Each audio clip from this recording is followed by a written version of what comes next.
السلام علیکم ورحمۃ اللہ وبرکاتہ۔ ناظرین، اللہ کی ذات سے امید رکھتا ہوں خیریت سے ہوں گے، اللہ ہمیشہ آپ کو خیریت سے رکھے۔ عرض یہ ہے کہ جنگ بدر کے حوالے سے ہم نے بتایا تھا کہ بہت کچھ ہم آپ کو بتائیں گے اور زیارت بھی کرائیں گے انشاءاللہ۔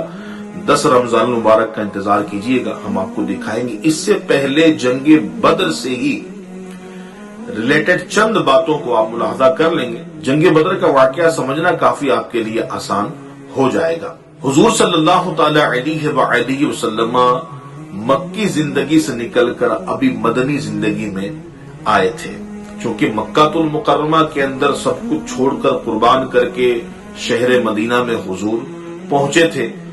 ابھی تک حضور صلی اللہ علیہ وسلم کو خدا کی طرف سے صرف یہ حکم تھا کہ دلائل اور موعظہ حسنہ کے ذریعے لوگوں کو اسلام کی دعوت دیتے رہیں، اور مسلمانوں کو کفار کی ایذاؤں پر صبر کا حکم تھا۔ اسی لیے کافروں نے مسلمانوں پر بڑے بڑے ظلم و ستم کے پہاڑ توڑے، مگر مسلمانوں نے انتقام کے لیے کبھی بھی ہتھیار نہیں اٹھایا، بلکہ ہمیشہ صبر و تحمل کے ساتھ کفار کی ایذاؤں پر تکلیف کو برداشت کرتے رہے۔ لیکن ہجرت کے بعد سارا عرب اور یہودی اور ان مٹھی بھر مسلمانوں کے جان کے دشمن ہو گئے، اور ان مسلمانوں کو فنا کے گھاٹ اتارنے کا عزم کر لیا تھا۔ خداوند قدوس نے مسلمانوں کو یہ اجازت دی کہ جو لوگ تم سے جنگ کی ابتدا کریں ان سے تم بھی لڑ سکتے ہو۔ چنانچہ 12 صفر 2 ہجری اسلام میں وہ یادگار دن ہے جس میں خداوند قدوس نے مسلمانوں کو کفار کے مقابلے میں تلوار اٹھانے کی اجازت دی۔ بہرحال 2 ہجری میں مسلمانوں کو اللہ تبارک و تعالیٰ نے کفار سے لڑنے کی اجازت دے دی، مگر ابتدا میں یہ اجازت مشروط تھی، یعنی صرف انہی کافروں سے جنگ کرنے کی اجازت تھی جو مسلمانوں پر حملہ کریں۔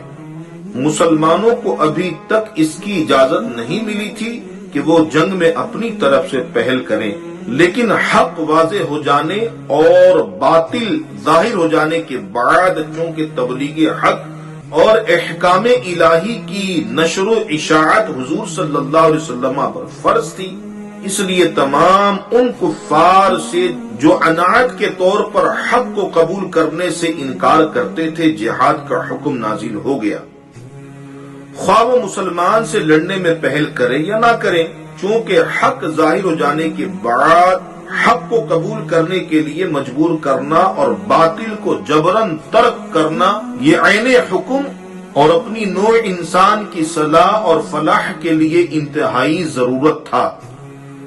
بہرحال اس میں کوئی شک نہیں کہ ہجرت کے بعد جتنی لڑائیاں بھی ہوئی ہیں، اگر پورے ماحول کو گہری نگاہ سے بغور دیکھا جائے تو یہی ظاہر ہوتا ہے کہ یہ سب لڑائیاں کفار کی طرف سے مسلمانوں کے سر پر مسلط کی گئی، اور غریب مسلمان بدرجہ مجبوری تلوار اٹھانے پر مجبور ہوئے۔ اگر اس کی ہم وضاحت میں جاتے ہیں تو بات بہت طویل ہو جانی ہے اور وقت میں گنجائش نہیں ہے، دامن بہت تنگ ہے۔ آئیے چند باتیں ہم اور سماعت کرتے ہیں۔ حضور صلی اللہ تعالی علیہ وسلم اور حضور کے اصحاب اپنا سب کچھ مکہ المکرمہ زاہد اللہ شرفا و تعظیما میں چھوڑ کر مدینہ چلے آئے تھے۔ چاہیے تو یہ تھا کہ کفار مکہ اطمینان سے بیٹھے رہتے، ان کے دشمن یعنی رحمت عالم صلی اللہ علیہ وسلم اور مسلمان ان کے شہر سے نکل گئے تھے، مگر ہوا یہ کہ ان کافروں کے غیظ و غضب کا پارا اتنا چڑھ گیا تھا کہ اب یہ لوگ اہل مدینہ کے بھی دشمن ہو گئے۔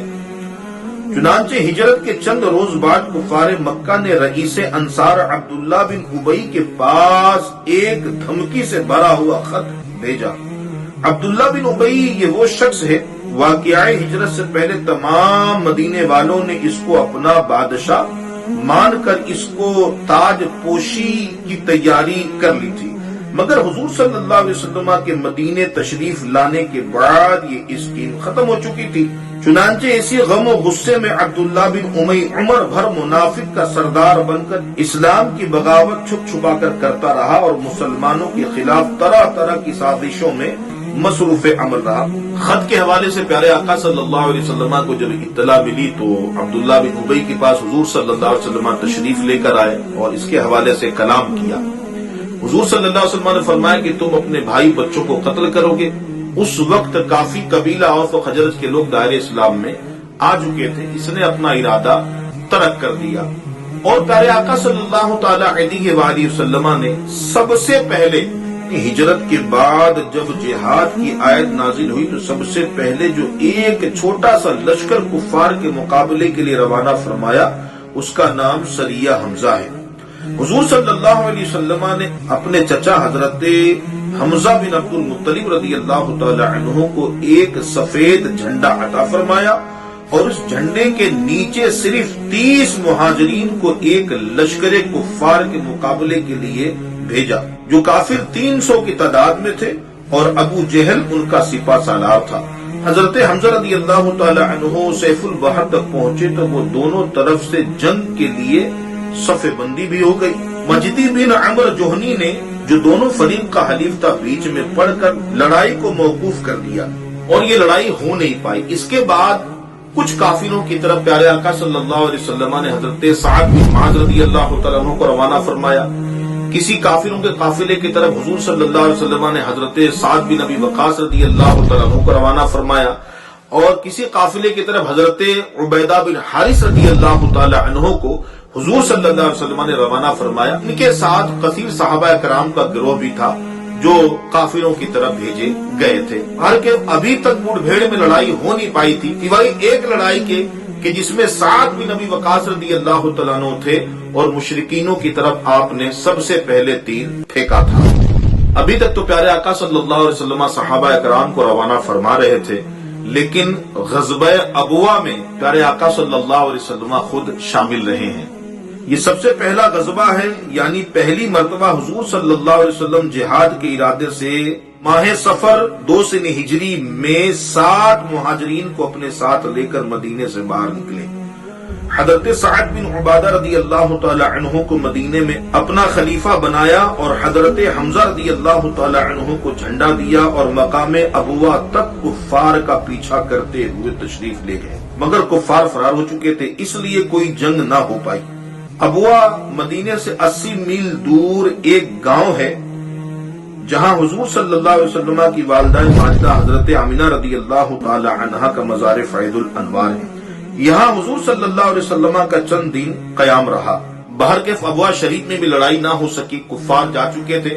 پیارے آقا صلی اللہ علیہ وسلم کا قیام ابوا شریف میں بھی چند دن رہا. اس کے بعد حضور اپنے صحاب کو لے کر مدینے تشریف لے آئے.